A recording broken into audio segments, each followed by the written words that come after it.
Yo, I'm Bob. Into Marvel, happen to be totally blind since birth, talking about X-Men the Animated Series, Season 2, Episodes 12 and 13.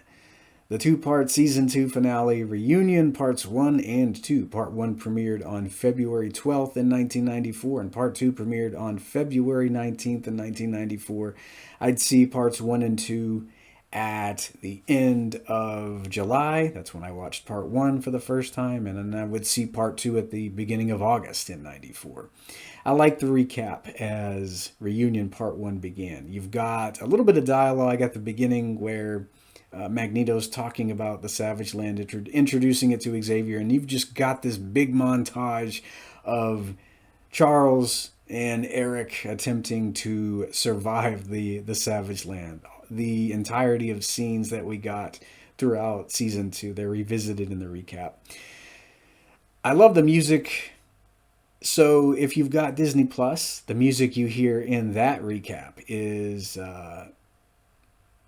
the score that they used during a lot of the re-airings. I taped that one off TV a long time ago. I distinctly remember that score. But if you've got the one from Amazon.com, Amazon Prime, they've got that available to stream there too. For some reason, the music is different in that recap.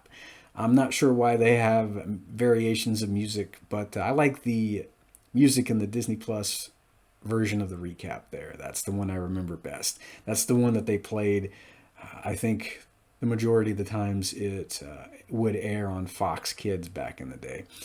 So you've got all the mutates. They're gathered together at the beginning of part one, just before Xavier and Magneto can reach their plane. They are attacked by, I think, just about everyone we've met throughout season two. Vertigo's there. Sauron, I think he shows up as well. You've got Barbarous and Amphibious. He's probably my favorite. I really like the idea of a big frog guy. They actually made an action figure of him back in the day. I remember being in a KB, I think around 1997, 98, thereabouts, and they had these two packs of action figures from the Savage Land. And I think they were more comic book accurate action figures, but I do remember Amphibious. I don't know why I passed on him. I always thought he was cool. I don't know what I was distracted by. Probably Star Wars by that point. But yeah, I like how Cyclops and Jean and Wolverine there. Meanwhile, trying to track down Morph. It's been a long time since we've seen Morph in season two. I think the last time we saw him was in Whatever It Takes, and now they're tracking him to a theater where he's performing as both Dr. Jekyll and Mr. Hyde. I really like that theater scene. I think if Morph could, he probably would do a lot of theater work. You can tell he really likes performing at theaters here. And he does such a great dramatic voice of both the characters. There's a helicopter flying overhead. I'm going to pause this video. I remember two of the coolest characters for me as a kid in this two-parter were Kazar and Zabu. Maybe we should call Kazar Kevin. That is his real name. But I don't think we saw these two in any cameos as season two was airing. I want to say this is probably their first appearance. I say that because they might have actually been watching Charles and Eric throughout season two, but they didn't have any speaking roles. And I mean, if it's not on audio description, I don't know about it. And there are no AD tracks for these older shows. But yeah, I like how they're introduced here. And Magneto is having to suffer the repercussions of creating the mutates because Kazar is not too happy with him. Of course, his wife Shauna was captured at the end of Mojo Vision. She's the one carried off by Sauron. And he is highly ticked at Magneto. But, of course, you've got Xavier convincing him that they need Magneto's help to rescue all of the Savage Land citizens from Magneto's citadel. So they're headed there. I like the scene at the theater. You've got Jean captured by Mr. Sinister and the Nasty Boys. Big surprise. He was the shadowy mastermind behind all of the events in the Savage Land. Well, I think we saw him orchestrating events in an earlier episode. So yeah, you've got Jean captured, Wolverine and Cyclops escape. You've got Xavier and Magneto and Kazar as they reach the Citadel, but Mr. Sinister's discovered that Magneto's had a hidden passage there, so they're captured as well. We get to meet Brainchild here for the first time, and I think the only time. I don't think he's in the animated series aside from this two-parter here. And he seems like a very sadistic mutate. As far as I know, the only distinguishing feature about him is his big head. I wonder if he looks not too similar to MODOK, but maybe a bit similar. They both got big heads. And yeah, you've got Brainchild here, such a high, screechy voice.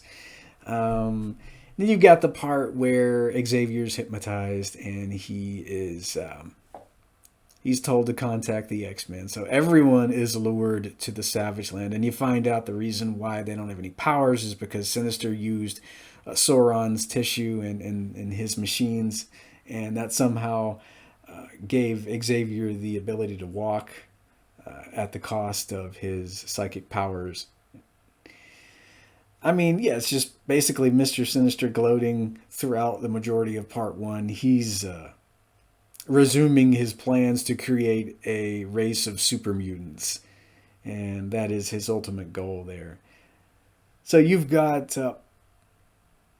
Kazar. He just leaves Xavier and Magneto. I forgot to mention earlier in the episode, he kind of leads them to the mutates as he escapes. Of course, he's going to regroup if he can and come back for everyone. But he knows when he's beaten. He knows his limits, I think. So he decides to head off and regroup there toward the end of part one. I like how part one ended. You've got the X-Men and they're flying toward the Savage Land in the Blackbird as Cyclops says we're going in, and that's how part one ends.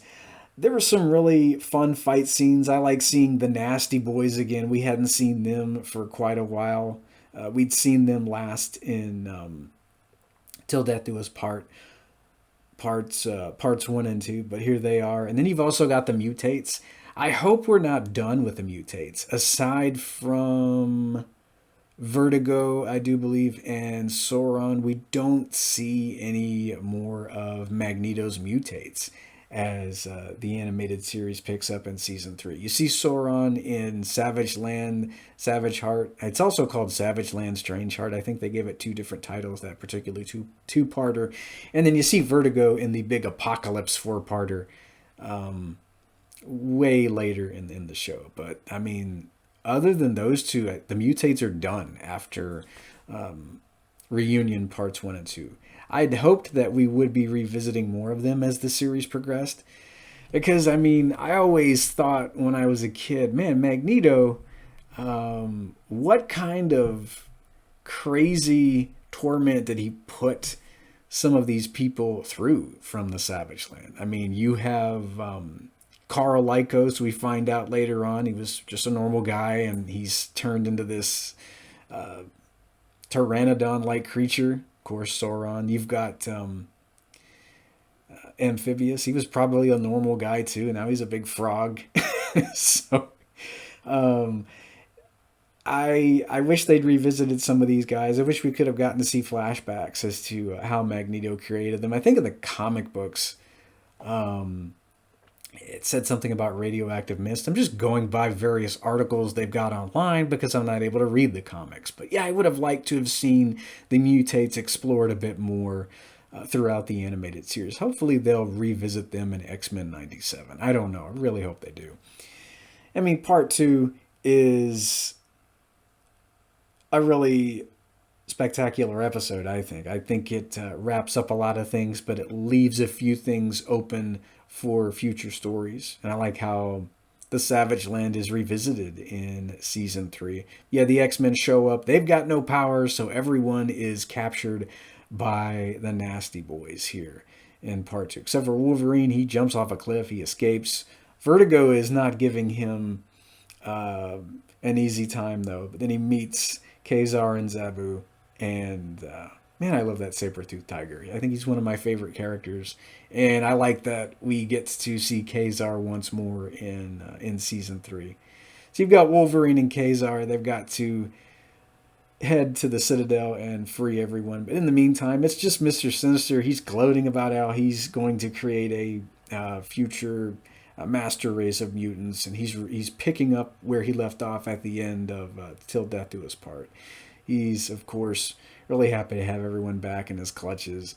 I like the scene there where Gambit and Rogue, they think this is going to be their last goodbye, and you've got Gambit, who's apparently never expressed his love to anyone before, and he's thinking this is going to be his last chance to do it with Rogue, and he does.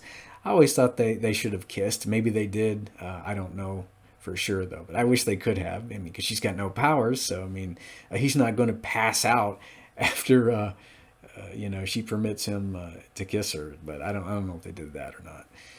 Maybe not. Then you've got the X-Men all freed after a bit. You've got Wolverine and Kazar. They show up to the Citadel. They free Shauna and everyone else. And it's a free-for-all. You've got the machines destroyed. The X-Men are able to kick, mutate, and Nasty Boy butt. And Mr. Sinister is shattered into pieces by Cyclops. I mean, the dude told him to leave him alone, and Sinister just kept coming, so he gets shattered. Morph, throughout this two-parter, is still fighting Sinister's mind control. He has these moments of clarity, but then he's Morph the meanie yet again. But he does manage to, I think, take a final parting shot at Sinister. And then you've got Jean, who does her part in shattering Sinister into pieces. I always thought he was made of some kind of crystalline substance. I'm not really sure what his skin's comprised of. Maybe diamonds. Diamonds are a Sinister's best friend, I guess. I don't know. He's shattered, and everyone heads out of there. I like how Xavier and Magneto part on friendlier terms. Magneto's no longer out to harm the X-Men. I like that these two have they've helped each other out through the season, and you don't really see Magneto at odds with Xavier throughout the rest of the show. Like when you see them again, they're usually working together. Of course, there's the big four-parter where Magneto is he's on opposite sides there. So I guess they're at odds one final time there. I like how Sauron's the only one left there, and he comments that the Savage Land's been cleansed of all Outlanders, and now its true future begins. Of course, we see him and Zaladane teaming up next season. And then you've got Sinister, who's of course not dead. We hear him laughing. And I think my brother, or somebody, mentioned that you could actually see his face there forming in some sand, I think, at the end. So Sinister is not dead, of course. I wish we'd seen more of Mr. Sinister. We don't see him again for I don't know how many episodes. I feel like he shows up again during Beyond Good and Evil. We don't see him forever. He's out of commission for a long time. If he makes cameos, he doesn't have any speaking roles until Beyond Good and Evil.